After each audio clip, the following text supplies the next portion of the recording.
In our previous video, we discussed regarding absolute value or modulus value of a complex number and polar representation of a complex number.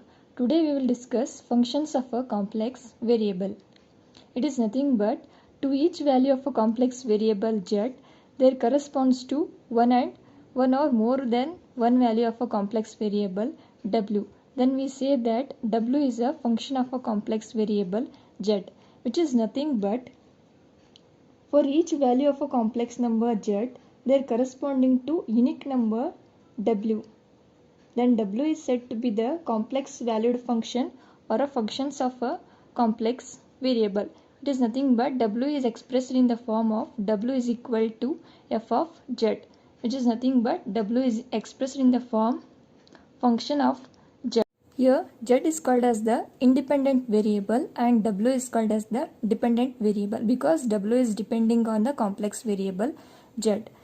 Let us consider w is expressed in the form of function of z, where I am considering w as u plus iv because complex functions or the complex numbers are expressed in the form of u plus iv. Here u represents the real part and v represents the imaginary part. We know that z is nothing but x plus iy. Here we have to express w in the form of function of z.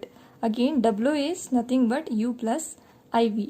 Therefore f of z is nothing but u of xy plus I times v of xy because w is nothing but u plus iv and we know that z is x plus iy. Therefore f of z is nothing but u of xy plus I times v of xy, where x and y denotes the any real numbers.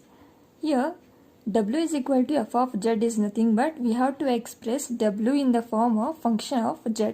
That is, for example, w is equal to 1 divided by z, w is equal to z square. We have expressed this w in the form of complex variable z.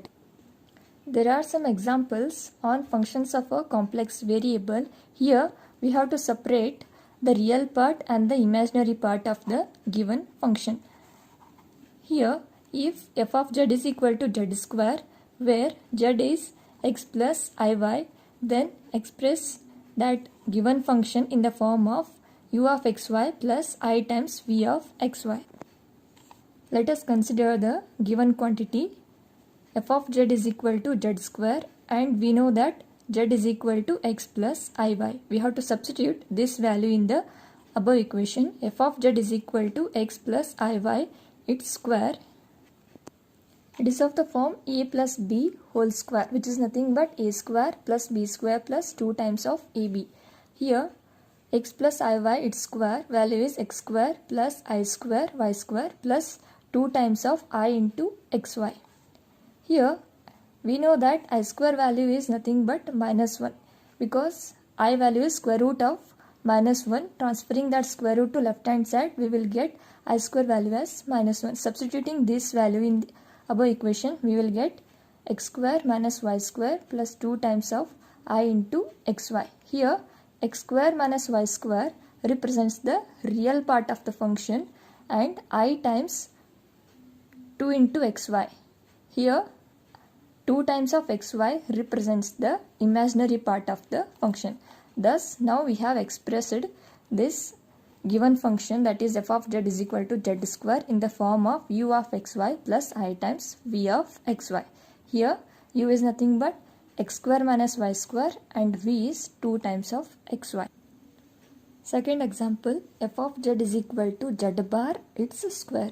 The question is same. I am not going to write the question for every problem. Here also we have to express the given function in the form of u of xy plus I times v of xy. Here let us consider the given function f of z is equal to z bar its square. Z bar denotes the conjugate of the function z. Z is nothing but it is x plus iy. Conjugate of z is z bar, which is equal to x minus iy its square. Here the function is of the form a minus b whole square, which is a square plus b square minus 2 times of ab. It is x square plus I square times y square minus 2 times of I into xy. And we know that I square value is minus 1. By substituting I square as minus 1, we will get x square minus y square plus I times minus of 2 times of xy. Here x square minus y square represents the real part of the function plus I times minus 2 times of xy. Here minus 2 times of xy represents the imaginary part of the function. Therefore, we have expressed the given function in the form of u of xy plus I times v of xy.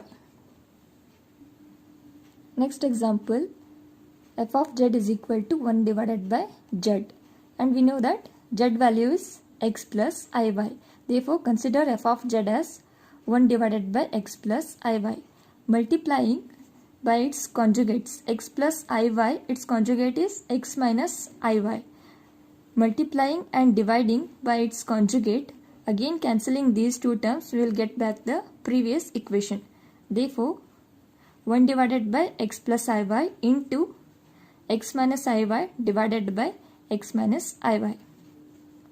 Consider the numerator term as it is. Multiplying denominator terms, we will get x square plus I times y into x minus I times y into x minus I square y square. Here plus of the term and minus of the term will get cancelled, and again we know that I square is minus 1, minus into minus, which is nothing but plus y square.